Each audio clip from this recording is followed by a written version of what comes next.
Well, good morning, and welcome to Voices of the Valley, the show here where we interview the people that are really in charge of things, really know what's going on in the Missouri Valley Conference. I'm Harry Schroeder, glad to be with you. Voices of the Valley right here on ValleyHoopsInsider.com. We getting it all launched here this morning. We're in the interview room. You can see right up here.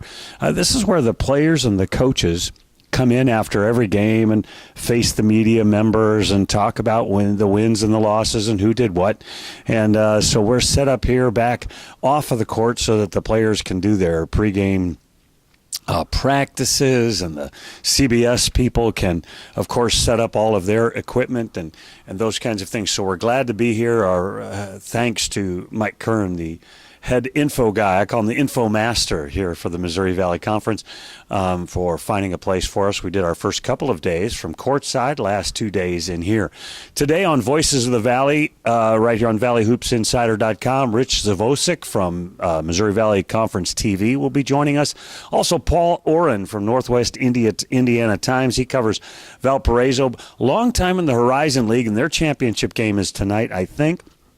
And I want to talk a little Horizon League as well as Paul's experiences with the Missouri Valley. We talked to him the other day, but now that it's championship day, I think it'll be fun for us to get his feel, both for the Scott Trade Center, for this tournament, how he's viewed the Missouri Valley Conference, but also preview a little bit to us about the Horizon League championship, because actually the championship game is tomorrow in Detroit. The number one team in that tournament got knocked out last night. So we'll talk a little Horizon League as well with Paul Oren of the Northwest Indiana Times. And also Brendan Weesey. He is the sports director at KTRS Radio here locally in St. Louis. And the Big 550 has been carrying the Missouri Valley Conference tournament games live on radio here in the local market all weekend long. Brendan, I think, has done 5 or 6 of the games by the time it's all done himself. I had a moment or two with them between one of the games. So they've been doing a bang-up job. If you come down here to watch the game today and you step out for popcorn or to buy something at a concession stand, you'll hear Brendan Weesey, and Rich Zavosik will be working with him today as well. You'll hear them over the loudspeakers in the concourse area. And so you'll enjoy his broadcast, doing a great job all weekend long. Are the guys from the Big 550 KTRS here in the St. Louis market.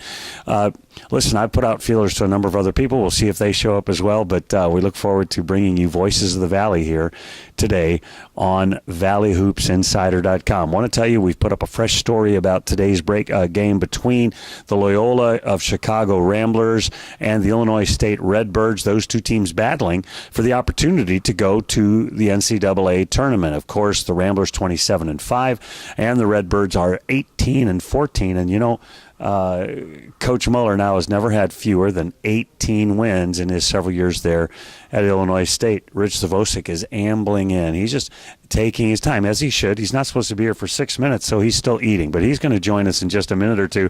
Just put that story up, though, about today's game. You'll see some quotes. You'll see some of the interview portion of Dan Muller's time last night behind this podium right here. Also some quotes from Porter Moser. We also put up a story today about the Ohio Valley Conference Championship last night in Evansville, Indiana. Murray State wins that one. They've won 13 games in a row. Jonathan Stark is just off the charts. Terrific. Had 24 last night. But they held the Belmont Bruins, who average about 85 points a game, to 19 points in the second half last night to beat them. They were down several points at the half, were the Racers, and they advanced to the NCAA tournament. And listen, they're going to be a tough draw for somebody. The Racers are a stinking good basketball team. So we look forward to that. A little bit later today, we're also going to post a story about Paul Lusk losing his job at Missouri State. We might even ask Rich about that.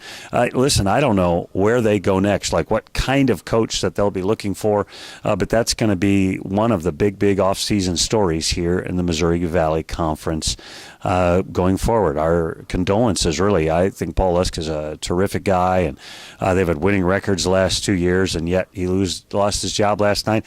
They didn't wait a day. They didn't even wait till the second game yesterday was over. I mean, gone was Paul Lusk. That press conference was going on in Springfield as the Illinois State game was tipping off. And so it can be a tough job. It can be a tough business. But we knew the natives were restless in Springfield, and Paul Lusk is no longer the head coach at Missouri State. He'll land on his feet. Great guy, good coach, and we look forward to seeing what will turn out for him.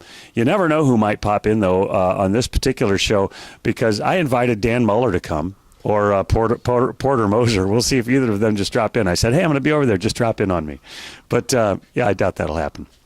It is Championship Sunday. They've got so much to do. They're talking to their radio people, the TV people from CBS, and they got this little thing called game prep. So, they might be busy. Who knows? As you know, Illinois State wins in overtime last night. So weird. They beat Southern Illinois by the exact same score that they beat them about a month ago in overtime, and they had the same halftime scores of those games. Just totally weird. Come on in, Rich. Rich Zavosik is going to join us, and I thought it was totally bizarre. And Rich, I put in my story that in the first game, I'm changing stories completely. In the Loyola sweep of Illinois State this year, they beat them both times, close games, and but here's the story.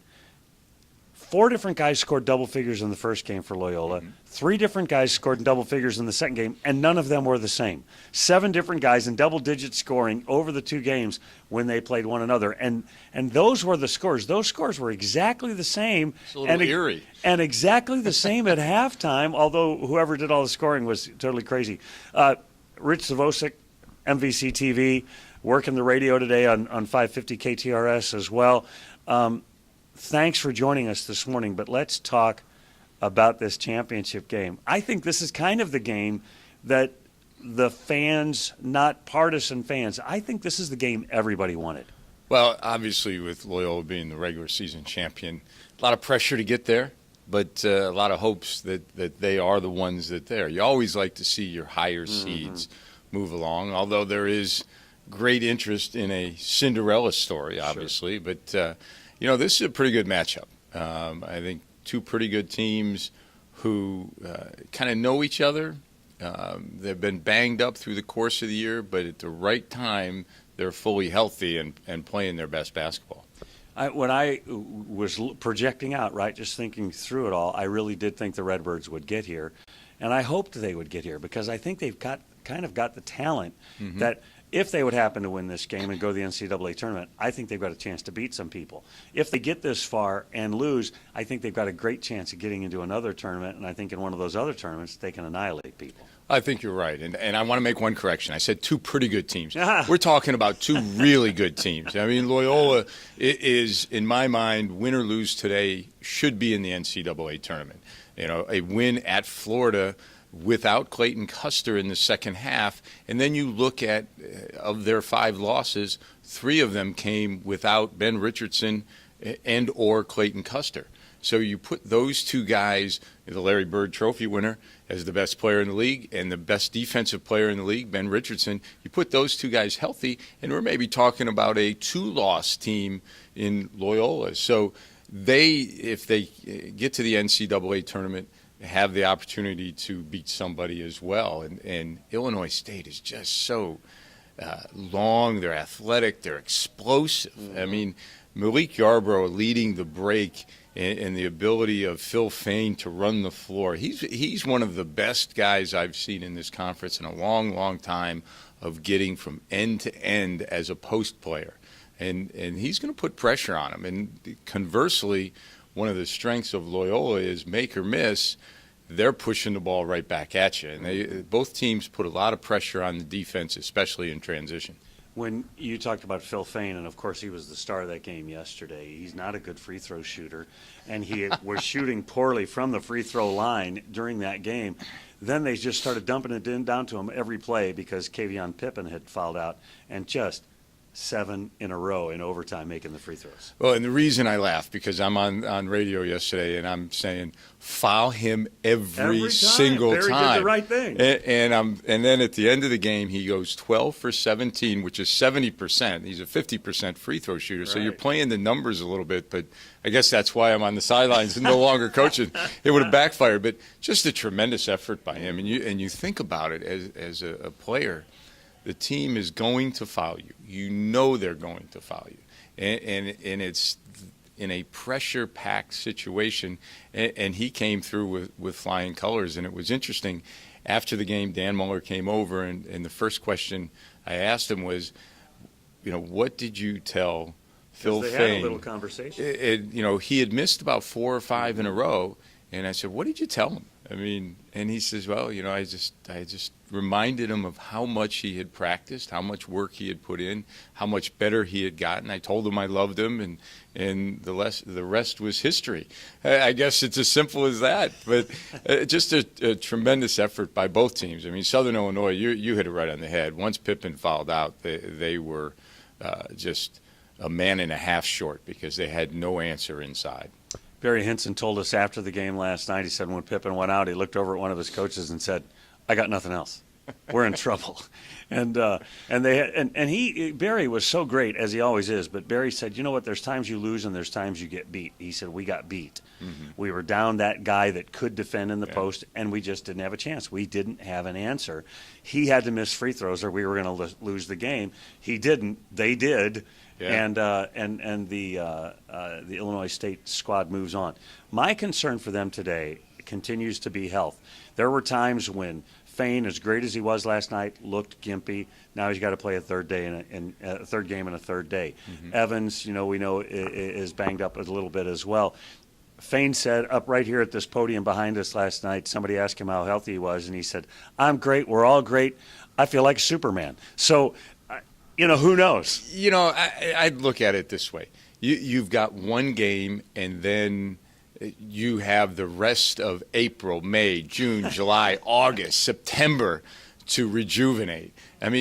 Unless you are coming off a serious injury within this tournament or within the last few weeks, your energy level, your adrenaline is flowing so much that really little bumps and bruises, injuries, they're not going to affect this game.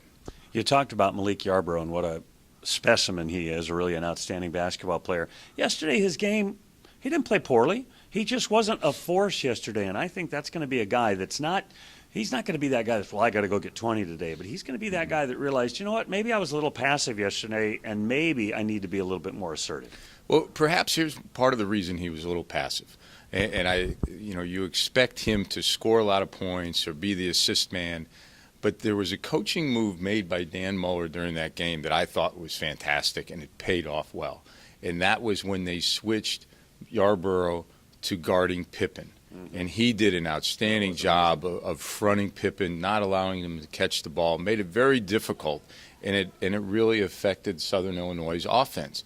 And perhaps because he expended so much energy on the defensive end, it took away a little bit of his focus on the offensive end. But he had an outstanding total game yesterday, and I can't imagine that he won't be at his best here this afternoon. That's exactly right. I'd noticed that all of a sudden they made that switch. And what that showed me about Yarbrough is, he's tall enough to do it, but he's a basketball player. You know what I mean? Like, he knew what his job was on the defensive end. He wasn't like a fish out of water. It was like, I front here, I push there. That was amazing to me to watch him, to realize a guy that's more of a wing went down and played the post and knew what he was doing. Well, and more importantly, it was he went down in the post as a defensive player, not as an offensive player. So, a lot of times you get rewarded all the time for your offensive play, but very rarely do you get rewarded defensively from a perspective of the outside fan adoring. Nobody claps, that was an outstanding front of the post. Nobody says that. But it's a key component for your team's success, and he sacrificed for the team yesterday, and that was outstanding. The Ramblers come in 27 wins, 5 losses. Rich was saying 3 losses when Custer was out of the lineup, and so we know that their record could be better. When I watched him yesterday, the opening game here, he struggled with the shot. Yesterday, played a better basketball game, and or at least scored more points. And in this room last night, somebody said, "Well, what are you looking to do to get better?" And he said, "Well, I thought I played okay today." Talk about Clayton Custer and just what he provides for this Rambler squad. Well, so often we fixate on the best player has to be the leading scorer. Mm-hmm. Well, he is the leading scorer, but he averages only 15, 16 points a game. What he has to do today, though, is be the floor general that he is. Now, the last game of the season against Illinois State, he went 1 for 10 from the floor, 1 for 8 from the three-point line. Didn't shoot it very well. He carried that over into the first round of the tournament, shot a little bit better yesterday. But the one thing that he has done for the first 2 days is he has made sure that everybody's in the right spot and the ball moves. And that's what you want out of your point guard. I mean, it's like a quarterback. You don't judge the legacy of a quarterback by how many yards, how many touchdowns. It's how many championships he wins. And that's pretty much the same thing with a point guard. You know, it's great if they average 8, 9 assists and they average 20 points a game. But at the end of the day, the question always comes back to the point guard. It doesn't come back to the shooting guard or the center. It's always to the point guard. Did your team win? Did you win a championship? Well, he has checked that box. He's got one more box to check this afternoon. The Porter Moser talks all the time about the guys that he recruits. He likes to get guys that have already won. Richardson and Custer won 2 or 3 state championships together in high school. Dante Ingram was a championship winner. Marcus Towns was a state champion winner, and then was part of a Fairleigh Dickinson team that went to the NCAA tournament. That history of success, you can't pay enough money to get that. No, and I think it's very, very much overlooked by coaches in the recruiting process. It's too often today the coach is going to look for talent, sacrifice characters, sacrifice winning tradition, winning experience in the past. And I think that's one of the credits to Porter and his staff, that they have taken that aspect or that facet into the evaluating process. And when you look at it yesterday, and I'll go back to what you said earlier, in the 2 games, you had 5 different double-figure scores. That's unheard of when you really think about it. Well, that plays into guys who have won championships. You look at yesterday. You know, Custer is having a solid game but not scoring, and they needed a big basket. They go to Marcus Towns, who has been there before. And he's been there as a key player. It wasn't like he sat on the bench at Fairleigh Dickinson. He was a double-figure scorer. Lucas Williamson, who made big free throws at the end, another guy who's won a championship. So they've played in big games and in big moments, and they have been successful in those moments, and I think it carries over. I asked Porter about Lucas Williamson after the game. I said he didn't have hardly any points, but I thought he was significant. He said, "Oh man, he got this," and he started describing. Well, then he got this one man-sized rebound inside, and he did. Those kinds of things are what when your team sees that the coach values that, and then the team gets after that. That's what produces that team mentality and victories. Oh, there's no doubt about it. And there were a couple of plays in the game yesterday where they threw the ball into the post. And Krutwig didn't catch it cleanly, and in one motion he kicks the ball to the corner. Now, they made one shot and they missed the 2 others, but just that play alone, where he could have caught it, taken a second, gathered himself, but he gave up a good shot to get a great shot. And I think that's one of the things that obviously Coach Moser preaches, and his guys have bought in and believe in it. Talk a little bit about, let's think about both teams here. What does Illinois State have to do to win today? I think, number one, they have to get back on defense. And your defense starts on the offensive end. Got to be very good at shot selection today. Quick, long challenge, 3-point shots are going to lead to runouts for Loyola. Sure. Secondly, you got to take care of the ball. There's been times, and they had 19 turnovers in one of the 2 games, where they don't value the possession. Well, you're in a possession-by-possession game when it's a championship game. So you have to make sure you take care of the basketball, because, if you turn the basketball over, I mean, basically all you're doing is you're giving your opponent more ammunition to shoot at you.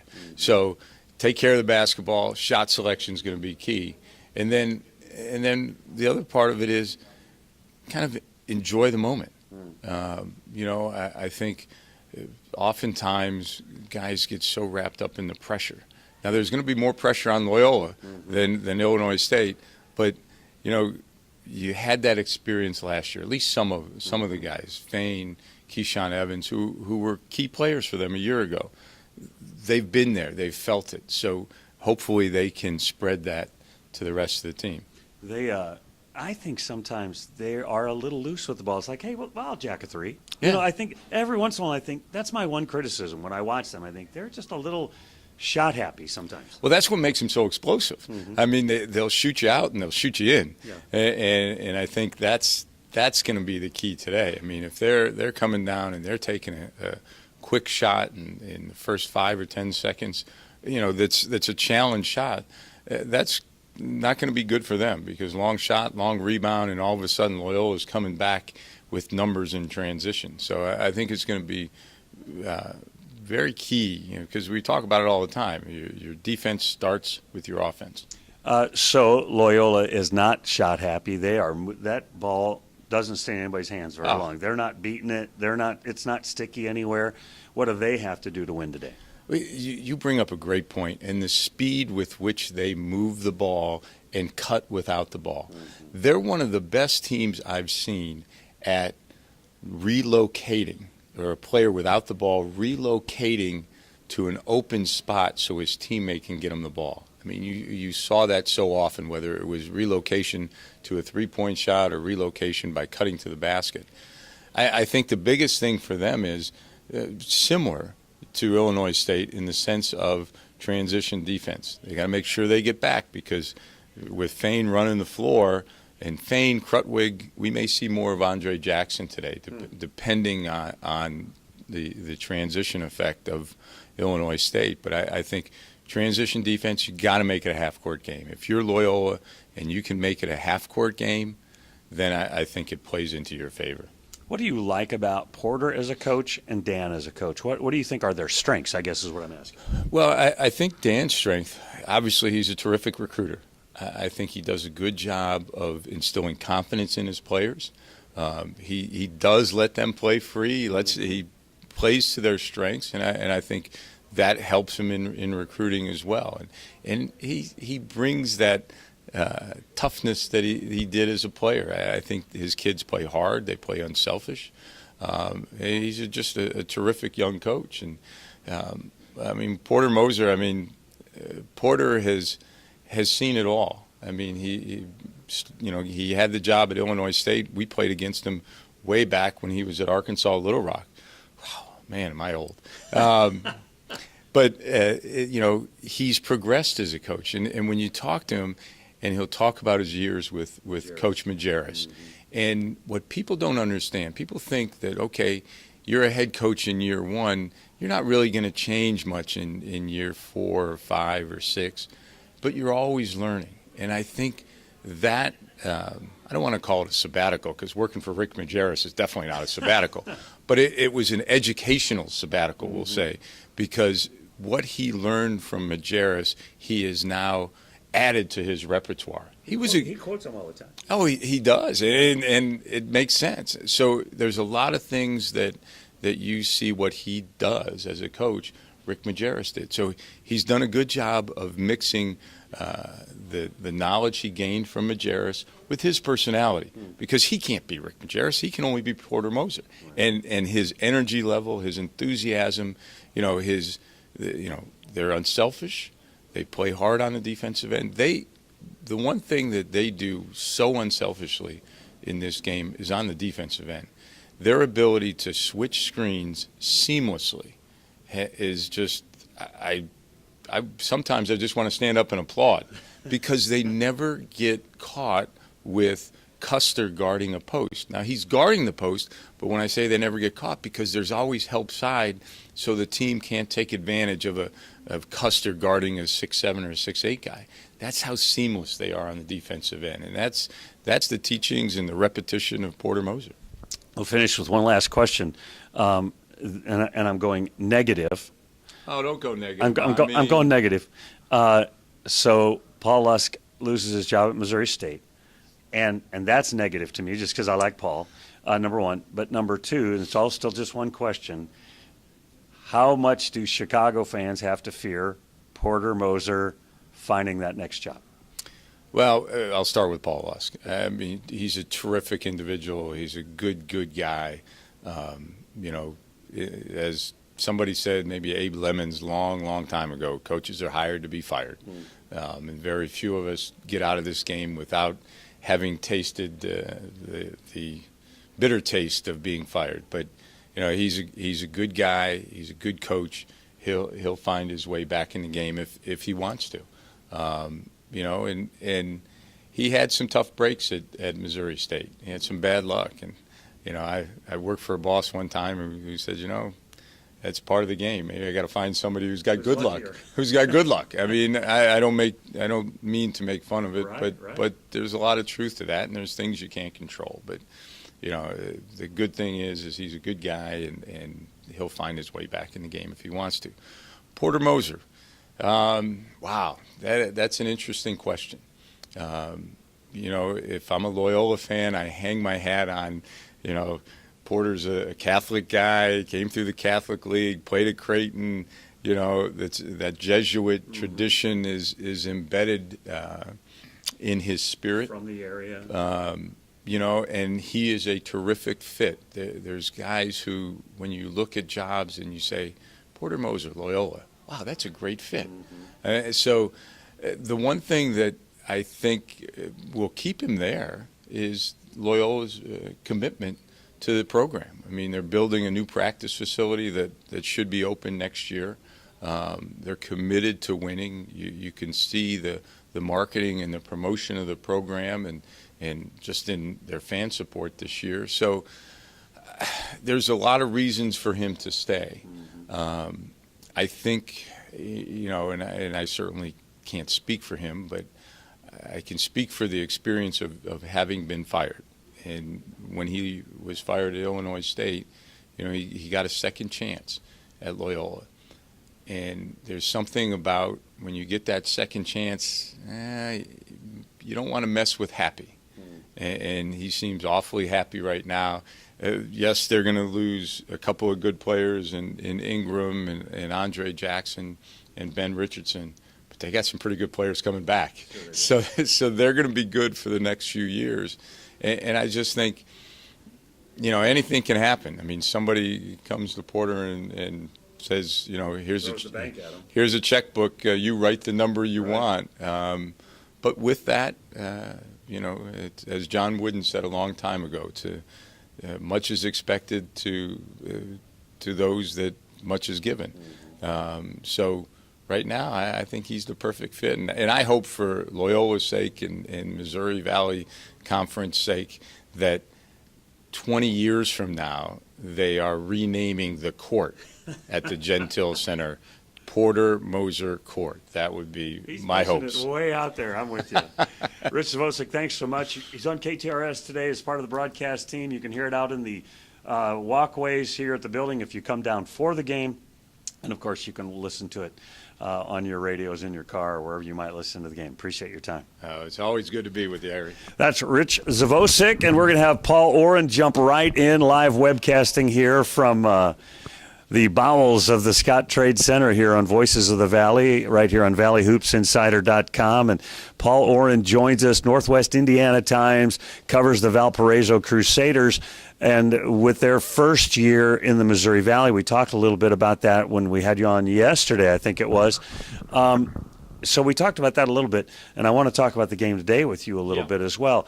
But long time in the Horizon League. Horizon has an upset last night. Tell us a little bit about the Horizon League because, frankly, I know like this much. Yeah, well, let me tell you, first of all, the number one seed lost yesterday, which is not an upset in the Horizon League tournament. The last 3 years, the number one seed has fallen in their first game.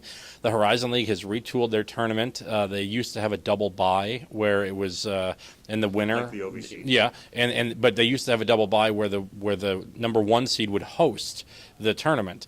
And then they moved away from that a couple of years ago. They moved it to Detroit 3 years ago.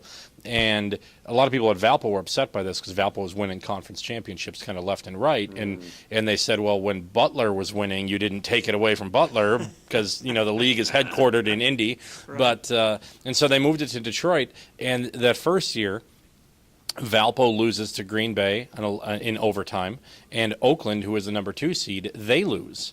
And they needed Oakland to win in order to kind of get the revenue, get the tickets going.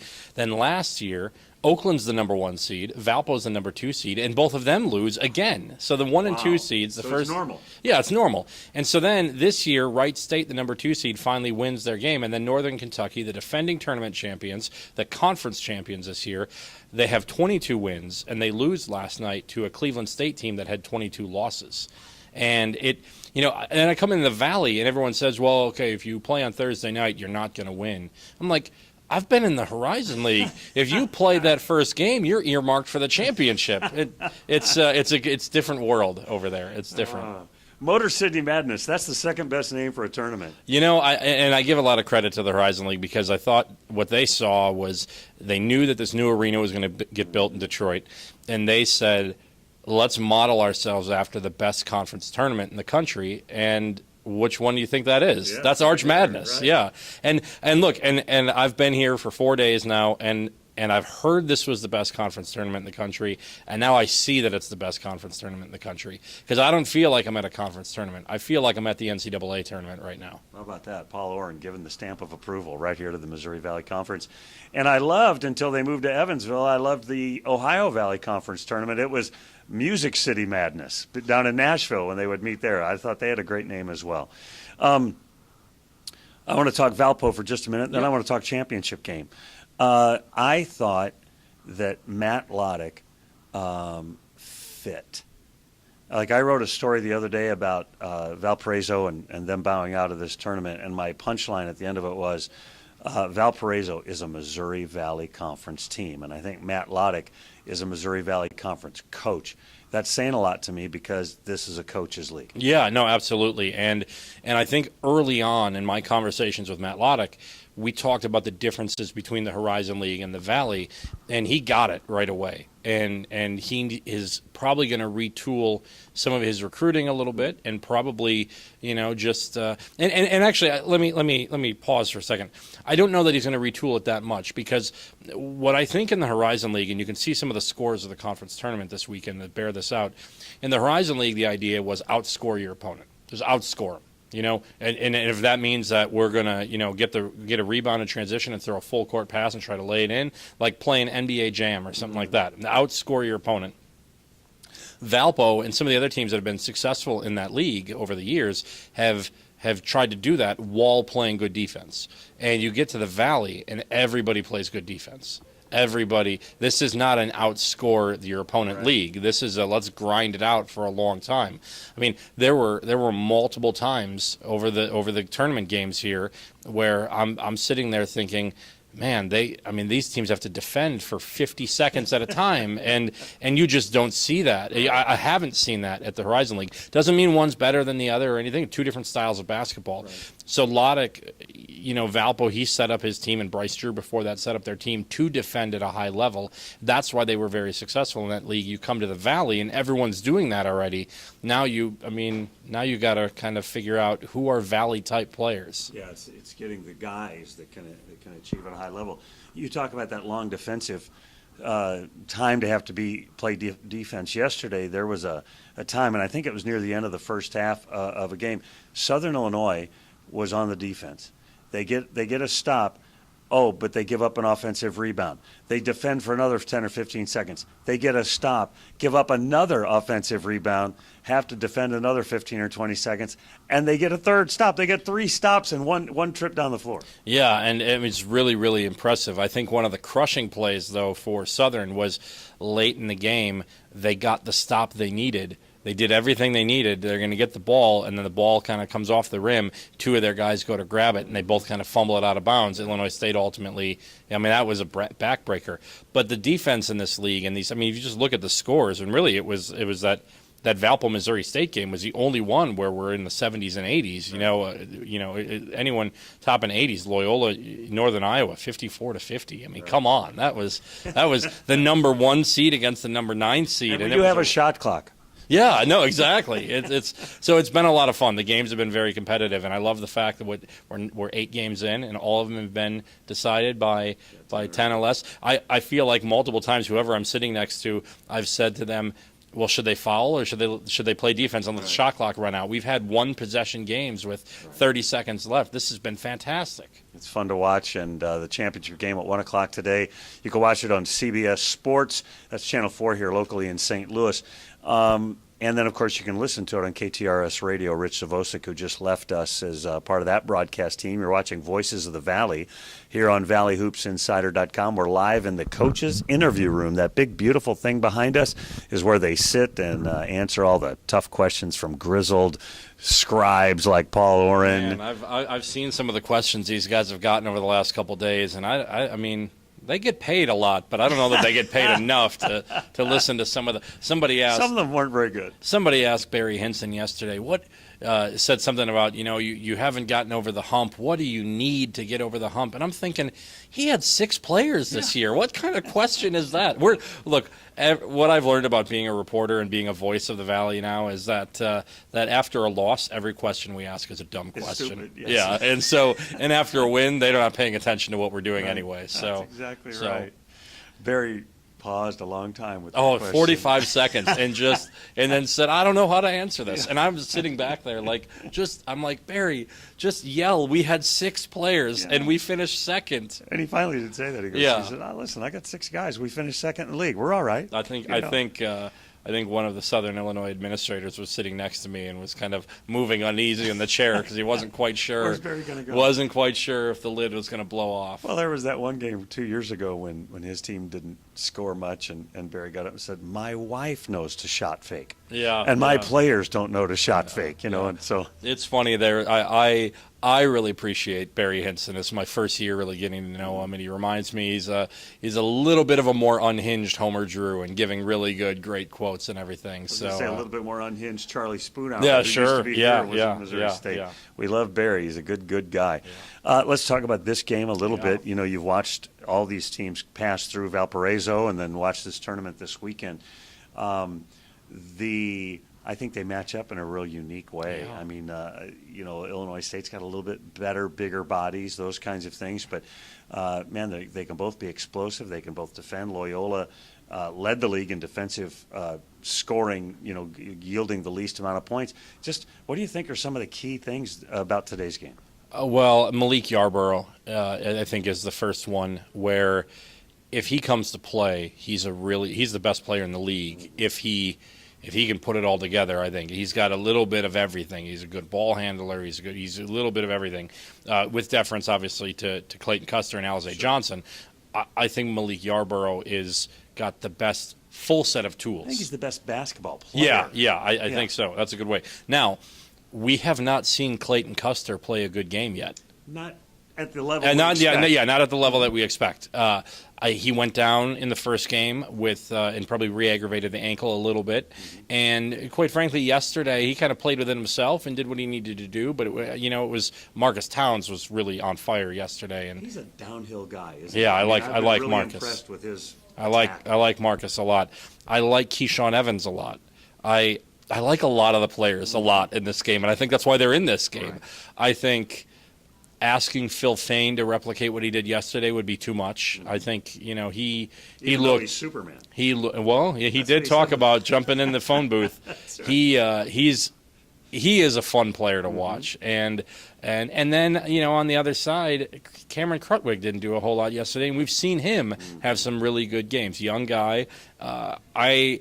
If I'm trying to find the X factor here, I think maybe I go to maybe Tinsley and maybe Williams. What can those guys do? Right. And then what kind of offense can you get from Towns and Ben Richardson? And Ben Richardson's a great defender, and he will cause fits for Illinois State. He's a great defender. He's the defender of the year in the Missouri Valley. But you know what I like about him? I mean, I like that, and he knocks down some big threes for them. But you know what I like about him? He's like just passionate. He's like in every guy's face. He's cheering after every basket. I mean, he is the guy. He feels like, just watching them, I'd have to ask the players, but he feels like the blood and guts of the team. Yeah, and I think he won the game against Northern Iowa. I mean, he made a big stop in the corner, ripped the ball away, I think, and then he had a 3-pointer shortly thereafter. And that, I mean, obviously it came down to a couple other plays too, but that was really the plays that turned the tide there late in the game. And I like him. He's a good emotional leader, and I think Keyshawn Evans is that for Illinois State as well. And I think that's the interesting thing about Illinois State is that they've got all these new guys that are in all these new different positions and everything. And maybe, I know they were in the title game last year, but as Coach Muller said yesterday, we've been in it 3 of the last 4 years, but these guys haven't been in it 3 of the last 4 years. And another guy, Matt Hine. How about the game he put together yesterday after really struggling a year ago against Southern Illinois? So there's a lot of heroes that are waiting to have their March moment here. Yeah, there's a script to be written yet today because they're going to come down and somebody's going to win, but somebody's going to stand out today. It's not like we're coming into this game and saying, well, that guy's the all-tournament team. That guy is the most valuable, most outstanding player in the tournament. We're still waiting for that guy. Yeah, I've got two that I was actually talking about this with some of the other voices of the Valley earlier today about who's on the all-tournament team right now. And I've got 2 locks, Phil Fain and Marcus Towns are the 2 for me at the moment. And I'm trying to think, was there anybody who's been eliminated so far who goes on this list? And Alize Johnson was great in the first game, but that was like a month ago. And so there's nobody that really, I think there's going to be a lot of heroes in this game. I think we're going to have a highly entertaining game, and I hope that Illinois State wins by a half point. The least amount that I want Loyola to look as good as possible for the committee, and I want Illinois State to get in, and then I want Loyola to get in, and I want them to meet again in the Elite Eight. Is that too much to ask? Not at all. I'm with you. Mike Kern, the info master here at the Valley, pumped out to us late last night that Loyola's RPI has gotten all the way down to 27. What happens if they lose today? I don't know, but 27 is a pretty good number. Of course, Missouri State didn't make it with a 21 a number of years ago. Yeah, we're hoping for many things. You're exactly right. I'm with you. I don't think there's locks on the all-tournament team just yet. I think the common thread throughout this tournament is your best player isn't going to have his best game. Yeah. I mean, Ryan Taylor was abysmal. I mean, meaning he couldn't score. He had 2 points. You'd mentioned Custer, 2 points in the first game, and was better yesterday, but 2 points. Yarbrough was incredible. Game 1 was okay yesterday, although I thought his defense was terrific. I think the one guy that I'm saying he's in is Fain, and you're right about Marcus Towns. I think he's right there as well. Many scripts and drama still to be played out. I worry about Fain with how much energy does Superman have? There were moments when there were moments when the clock stopped and he would just fall into the arms of the closest teammate. Right. I mean, he was exhausted, and then he came in here. He said, "I'm all good." Yeah, and again, remember, Harry, they're not our age. Right. They're older. They're younger. I mean, and they're fine. Listen, adrenaline is a wonderful thing, but you only have so much of that on the third day of a tournament. So we'll see how. Well, the thing is, both teams are facing the same thing right now. Granted, Illinois State had to play later, and they played overtime, but both teams are facing the pressure. I know Loyola's number 1, but they've never been here before. Illinois State has been here a couple times, and both of those things bring pressure. I think we're in line for a great game. What would be really disappointing is after a tournament of the tight games we've had, if we see what we saw last year, a 20-point game. Sure. I want 2 minutes left, tie game, throw everything out, and let's go play basketball. Paul, this is Paul Oren of Northwest Indiana Times, covers Valparaiso. How can people follow you online, your paper, all those things? Yeah, on Twitter at NWI Oren, O-R-E-N, and then NWI.com. And I've got a podcast, Union Street Hoops. It's on iTunes. It's on SoundCloud. So is that not part of the Northwest Indiana Times? It's hosted on the Northwest Indiana Times website. It's a great podcast. You should listen to it. I appreciate that. We talk about Valpo. We talk about now the Valley. And I learned all about John Kaiser one day. John Kaiser's fantastic. And actually, I had a good chat with John Kaiser after they lost to Missouri State the other night, and we'll have that up. I'm taking the Amtrak home tonight, so I'm going to write a big thing. He's old school. He's got a big satchel. He puts a hat on with a little card on the side. I'm gonna write a big post about my experiences at Arch Madness and share some John Kaiser quotes there, and it should be fun. So I've had a great time and a good first year in the league, and hope for many more for Valpo. Yeah, so I go on his podcast, and he and his host are talking about John Kaiser. I'm like, John Kaiser? He's way down here on the scoring no, list. you got to flip the page a couple times. He was a walk-on the first year, and really kind of played his way toward the end of last year as one of the better players. And then the thing about Kaiser is that every day he went against Alec Peters, who's now doing really well. Yeah, and so Kaiser got better, and he would have been probably a starter from the beginning of the year. Broke his nose twice in the preseason, and so Kaiser is he's a lunch pail guy. He's a fun guy to watch. He's one of those guys, I think, that if he's not on your team, he's like Hunter Rhodes a bit from Northern. If he's not on your team, you probably are going to hate him. But if he's on your team, you love him. He's a great personality. Hates being interviewed, gets nervous all the time, but is very good. We're going to let Paul Oren go. Brendan Weesey standing by. He's the play-by-play voice of KTRS Radio in these games all this weekend long. Paul, appreciate your time, and hopefully we're sitting next to each other again today. They keep moving you around. Yeah, they do. They want me to get every feeling of Arch Madness that I can find, and I appreciate it. Shout out to Mike Kern and Doug Elgin and Jack Watkins and all those guys. It's been a great welcoming and great first year. Appreciate your time. Come on in, Brendan. We appreciate it. Live webcasting here. We just throw them in, throw them out. I'm like Mike Yo, the Blues hockey coach. I just send them over the boards, and the next one comes in. Been in the green room this whole time. Brendan Weesey is with us. He works at the Big 550 KTRS radio station here in St. Louis. They've been carrying the games all weekend long, and he's been done the bulk of the broadcasting.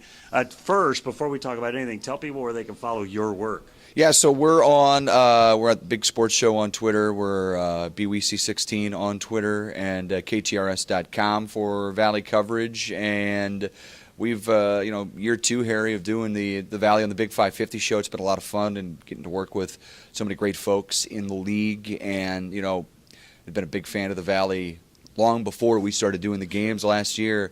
And it's just been such a fun ride, year two, and sort of culminating in what has been, we'll see what happens today. But this is going to go down in the annals as one of the great Arch Madness tournaments of all time. Yeah, I think you're right. A great tournament, every game 10 points or less, the decisive factor. And Brendan, you've been poring over these games, announcing all of the games, but you guys virtually every week, and maybe it is every week, you guys would have a little Valley segment on the Big 550 and interview the coaches, talk to folks. So you guys have really buried yourself into the Valley. Yeah, we sure have. It's every week we talk to, we kind of have our little player profile segment that we do, and we've gotten to talk to so many great kids in this league. And I think for a lot of folks, obviously if you follow this league, you follow your team in particular, certainly be an advocate to let you know this league is filled with not just great athletes, great basketball players, but really good kids, scholar athletes,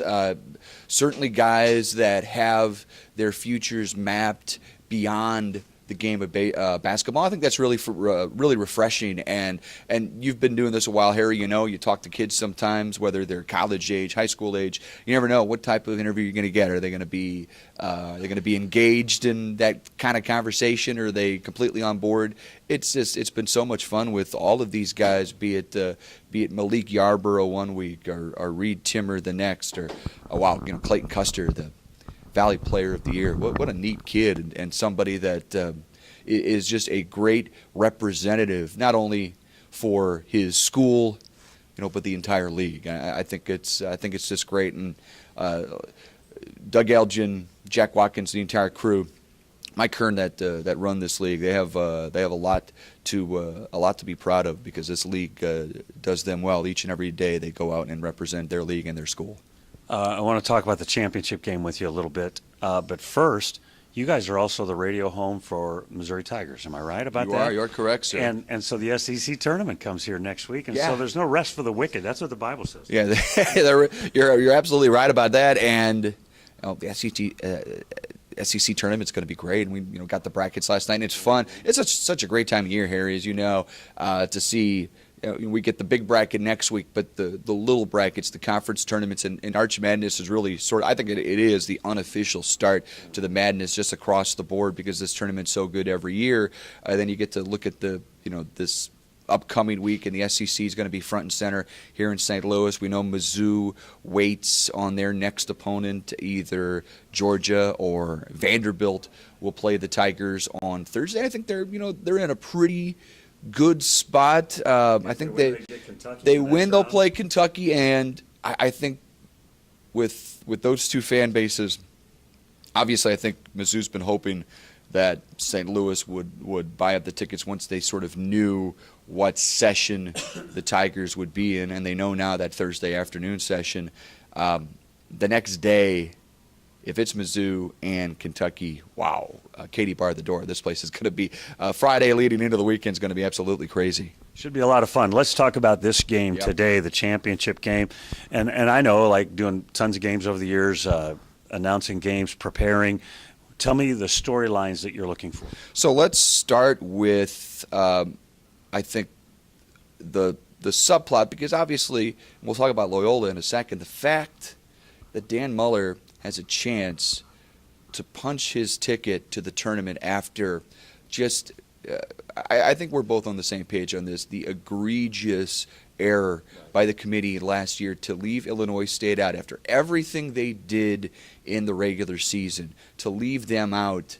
I just talked to Coach Muller about this a few minutes ago. It doesn't replace what happened. I mean, you can never get that back. You can't get that with those players, with Paris Lee, the Player of the Year, with Mikhail McIntosh, with Deontay Hawkins, that ended up transferring out after the season was over. You can't get that back. But to then have this group, to literally reload, Harry, to go from the big three with Paris Lee, Deontay Hawkins, Mikhail McIntosh, to the new big three of Malik Yarborough, Phil Fain, and Keyshawn Evans. Wait, I thought the big three yesterday was Matt Hine and Williams. They stepped up when they had to, no question about it. But to kind of reload the triplets, if you will, and have this team positioned just to have a shot today, I think that's a great storyline, and it separate from just saying that, the coronation of Loyola. This is legit game, and let's not forget, I know you haven't, Harry, that Illinois State took Loyola to the wire last week in Chicago, and the Ramblers had to fight tooth and nail to get that game on their home floor, and we know how dominant home teams have been in the Valley this year. So I think Illinois State can draw a lot of real positive vibes from that game leading into today. So that would be one, and obviously the second one with we've heard a lot about the second chance for Porter Moser. He was the head coach at Illinois State, and didn't have the opportunity to finish what he started there, and now he's got an opportunity to get to the finish line, and a Loyola team they're so balanced. They've got the perimeter scoring, the interior scoring, they've got the defensive player of the year, and again, a team that it's not like this is the end. This is a team they could be better next year. Just think how much better Cameron Krutwig is going to be a season from now. The big interior player, and we know how important that is to the game of basketball. So I don't think it's just a straight up coronation today for Loyola, and I think we're going to, storyline 3. Can we go? What would it be, Harry? 2, 6, 9 straight games with. Yeah, exactly. It's completely fried. 9 games in a row. Can we get that where we get to that under 4 timeout and say this game is still up for grabs? Yeah, that's what has been really interesting. I told people this is a wide open tournament, and then they said, well, the tournament was kind of chalk. The team that was supposed to did win. What I meant was anybody could win, and what we've had is nothing but nail biters. Yeah, every single game. And how many games have we seen, Harry, where double-digit lead with 8, 12 minutes to go in the second half? That lead means nothing. We've seen teams come back every single day. It was funny because we were joking on the broadcast with Coach Z and Kevin Lehman yesterday that we were waiting because for a lot of those teams that made those comebacks from double digits down, for the most part, they weren't able to seal the deal. And you were just waiting for that lid to finally come off. And it was the Salukis made that comeback, but that game up until the end, the lead wasn't any more than 7. And I think SIU's largest lead was either 1 or 3 points. 3. Yeah, it was 3, I think, late in the game. And so it was so tight the entire way through. But to finally sort of get that the big payoff at the end to where it was an overtime game. Seemingly so many games had that opportunity to go into the extra session. To finally get that was pretty cool, and SAU just didn't have the players. We knew once when Pippen fouled out of the game, Fletcher was in foul trouble, Smith-Peters in foul trouble, it was going to take a Herculean effort from SAU to get over that hump, especially once Illinois State started to pull away there on the 2-minute mark of overtime.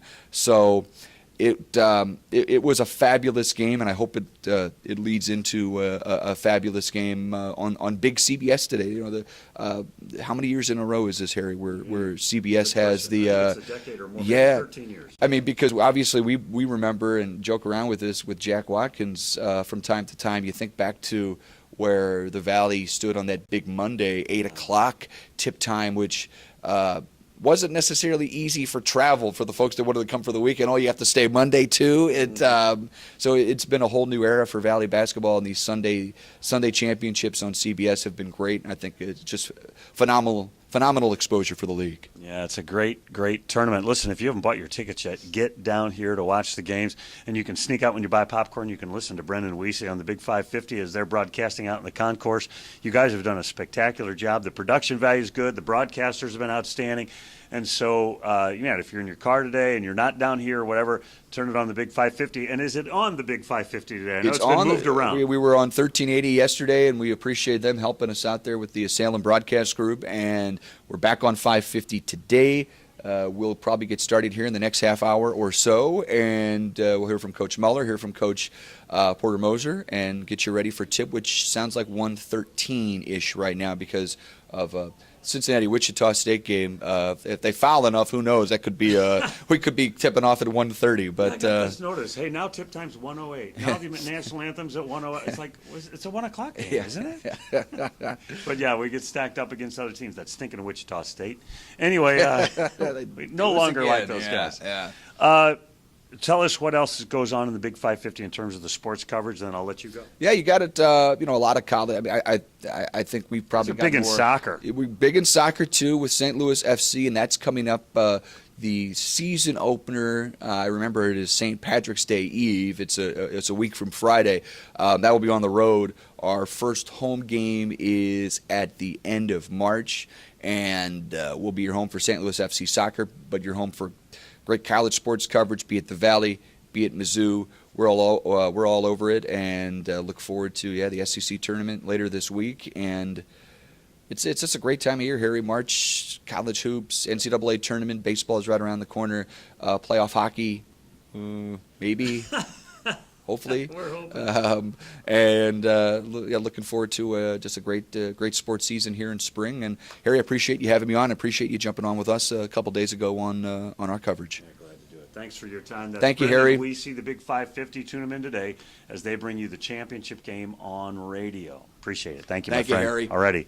He's going to run off and get ready for their preparation and the broadcast of the championship game of the State Farm Missouri Valley Men's Basketball Tournament Championship game right here at Scott Trade Center in downtown St. Louis. We'll wrap things up in just a minute, but last night at the press conference, someone asked head coach Dan Muller, what would it mean for your team to finally get to the NCAA tournament for the first time since Muller was a player with the Redbirds? And here's his response. I'm not really sure yet, to be honest. Of course, it'd be huge. Everybody wants to go. It's been too long for us. And I say us because I'm a part of this program, not just the last 6 years, but the last 24 years, I guess. Fans deserve it, all those good things. But I've said it before. I'm hoping if we win, we both get in. And our focus right now, obviously, is just have the right mindset to play Ola. We got to take care of our bodies and go out there and play. Last year's game didn't have anything to do with it. We've been there 3 out of the last 4 years now, but we don't really have a lot of guys on the team who've experienced that. So hopefully we'll win. You can ask me that question, but right now I honestly am not really sure what it would mean. I mean, obviously, it'd be big, but I'm not sure how to put it into words yet. Yeah, we did. We had a very similar run a few years ago. A tough Friday game, a really, really, really tough Saturday game, and then came back and obviously had a great first half. And I don't know if we ran out of gas or just kind of changed our mindset at halftime. I think it was a combination of both. But I'll certainly talk about that. And look, these kids are fine. I mean, they're 21 years old. They'll be all right physically. Can they handle the mental part of it? There's pressure on both teams. Same for us, same for Loyola. But we'll certainly work on that and talk about our experiences. Dan Muller saying, I'm not exactly sure what that'll mean to us, hoping to find out. But he's got some players ready to roll. And as he mentioned there, they've been to this championship game 3 of the last 4 years, but really only Keyshawn Evans and Phil Fain had a significant role. Phil Fain, a very significant role in that team last year. Evans, a little bit less. Madison Williams played a little bit. So it'll be interesting to watch how that all plays out today. That'll do it for us. For you, Ohio Valley Conference fans, we're going to be paying attention to Murray State as they run into the NCAA tournament. Belmont will probably end up playing in some postseason tournament. Jacksonville State may as well. Maybe Tennessee Tech could be an interesting postseason for the OVC. On the Missouri Valley side, I think it's really questionable what happens after today. One of these two teams will obviously go to the NCAA tournament, and obviously if it's Loyola, there may not be another Missouri Valley team that plays postseason basketball. Or if it's Illinois State, for sure Loyola will qualify somewhere. We're campaigning for the Ramblers to make it obviously one way or the other. And if Illinois State wins today, we really hope and believe that the Ramblers will jump up and make it in the NCAA tournament as well. That'll do it for Voices of the Valley here on ValleyHoopsInsider.com. Our thanks to Brendan Weesey, who just stepped away, and Paul Oren of the Northwest Indiana Times, and of course, Coach Z, Rich Savosic, joined us earlier today, too. Great time with those three gentlemen. Our thanks to Mike Kern and Jack Watkins and Doug Elgin, the leaders of the Missouri Valley, for helping us just produce all these things that we want to do here at Arch Madness. Behind us is where the coaches will all be meeting today, the players afterwards. The postmortem is always gut-wrenching for one and celebratory for another. We'll cover it all. We'll have stories for you all week long right here on ValleyHoopsInsider.com. I'm Harry Schroeder, editor of the site. Thanks for joining us today. Want to remind you, since you've been there, make it a better place. You've been watching Voices of the Valley on ValleyHoopsInsider.com. We ask you to come on back real soon. We say goodbye to you from Scott Trade.